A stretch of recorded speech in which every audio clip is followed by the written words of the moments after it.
32 গাছ বটতলা থেকে জামদরবস উচ্চ বিদ্যালয় পর্যন্ত 4.8 কিলোমিটার পাকা রাস্তার কাজের শুভ সূচনা করলেন বিধায়ক। বুধবার দুপুরে একটি অনুষ্ঠানের মধ্য দিয়ে পাকা রাস্তার কাজের শুভ সূচনা করলেন সিতায়ের বিধায়ক জগদীশ চন্দ্র বর্মা বসুনিয়া। এদিন তিনি ছাড়াও সেখানে উপস্থিত ছিলেন কোচবিহার জেলা পরিষদের বন ও ভূমি বিভাগের কর্মাধ্যক্ষ নূর আলম হোসেন, পেটলা গ্রাম পঞ্চায়েত প্রধান ওয়াইদা বেগম ছাড়াও অন্যান্য বিশিষ্টজনেরা।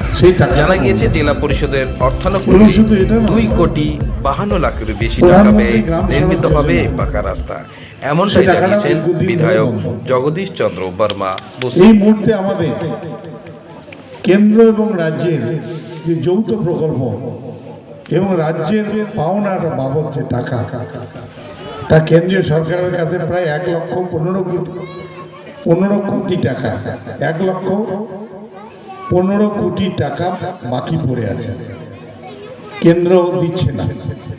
অথচ আমাদের কাছ থেকে তারা জিএসটি বাবদ কর তুলে নিয়ে যাচ্ছে। নিয়ম অনুযায়ী কেন্দ্র রাজ্যের অংশটা দিতে বাধ্য, কিন্তু ইচ্ছাকৃতভাবে বাংলার মানুষকে অসুবিধায় ফেলানোর জন্য কেন্দ্র এই কাজ করছে। তবে আমরা এবার বাজেট অধিবেশন আপনারা শুনেছেন যে আমরা শুধুমাত্র রাজ্যের ক্ষমতায় 3,000 কোটি টাকা এই 2023-24 অর্থবর্ষের জন্য বরাদ্দ করেছি। আমরা 11,500 কিলোমিটার গ্রামীণ রাস্তা, পাকা রাস্তা আমরা তৈরি করব, তার কাজ শুরু হয়ে গেছে।